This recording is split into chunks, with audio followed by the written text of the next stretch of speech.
മുസ്ലിം league Ernakulam ജില്ലാ committee ഓഫീസിൽ party പ്രവർത്തകരുടെ തമ്മിൽ തല്ല്. എറണാകുളം ജില്ലാ പ്രസിഡന്റ് ഹംസ പാറക്കാടുമായി യൂത്ത് ലീഗ് പ്രവർത്തകർ ഏറ്റുമുട്ടി. യൂത്ത് ലീഗ് മഹാറാലിയുമായി ബന്ധപ്പെട്ട മുന്നൊരുക്കങ്ങൾ ചർച്ച ചെയ്യുന്നതിനിടെയുള്ള നേതൃയോഗം നടക്കുന്നതിനിടെയാണ് യൂത്ത് ലീഗ് പ്രവർത്തകർ തമ്മിൽ കയ്യാങ്കളിയുണ്ടായത്. ഈ മാസം 21-ന് കോഴിക്കോട്ട് നടക്കുന്ന യൂത്ത് ലീഗ് മഹാറാലിയുമായി ബന്ധപ്പെട്ട മുന്നൊരുക്കങ്ങൾ ചർച്ച ചെയ്യുന്നതിനിടെയാണ് മുസ്ലിം ലീഗ് എറണാകുളം ജില്ലാ കമ്മിറ്റി ഓഫീസിൽ നേതൃയോഗം ചേർന്നത്.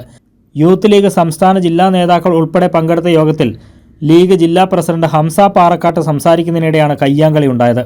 സാമ്പത്തിക തട്ടിപ്പ് ആരോപണം നേരിടുന്ന ഹംസ പാറക്കാട് ഇതുമായി ബന്ധപ്പെട്ട വിശദീകരണത്തിന് ശ്രമിക്കവെയാണ് യൂത്ത് ലീഗ് പ്രവർത്തകർ ബഹളമുണ്ടാക്കിയത്. ഈ സോഷ്യൽ മീഡിയയിൽ ഈ ഒരാഴ്ചയായി നടക്കുന്ന കാര്യങ്ങളെ കുറിച്ച് ആർക്കെങ്കിലും സംശയമുണ്ടെങ്കിൽ എന്റെ വീട് ഇവിടുന്ന് 100-200 മീറ്റർ അകലെയാണ്. ഇപ്പൊ വന്ന തെളിവ് സഹിതം ബോധ്യപ്പെടുത്തി തയ്യാറാണ് എന്ന് മാത്രം പറഞ്ഞുകൊണ്ട്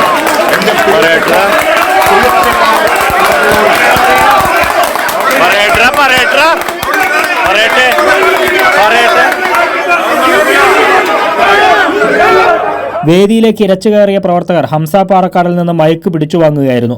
കൂടാതെ കയ്യേറ്റത്തിന് ശ്രമിക്കുകയും ചെയ്തു. മുസ്ലിം ലീഗ് ജില്ലാ കമ്മിറ്റി ഓഫീസ് നിർമ്മാണവുമായി ബന്ധപ്പെട്ട് സാമ്പത്തിക ക്രമക്കേട് നടത്തിയെന്നാരോപിച്ച് ഹംസയ്ക്കെതിരെ മുൻ ജില്ലാ കമ്മിറ്റി അംഗങ്ങൾ സംസ്ഥാന നേതൃത്വത്തിന് പരാതി നൽകിയിരുന്നു. ജില്ലയിൽ അഹമ്മദ് കബീർ, ഇബ്രാഹിം കുഞ്ഞു വിഭാഗങ്ങൾ തമ്മിലുള്ള ഗ്രൂപ്പ് പോര് രൂക്ഷമാകുന്നതിനിടെ ജില്ലാ കമ്മിറ്റി ഓഫീസിലുണ്ടായ സംഘർഷം നേതൃത്വത്തിന് പുതിയ തലവേദനയായിരിക്കുകയാണ്. കൈരളി ന്യൂസ്, കൊച്ചി.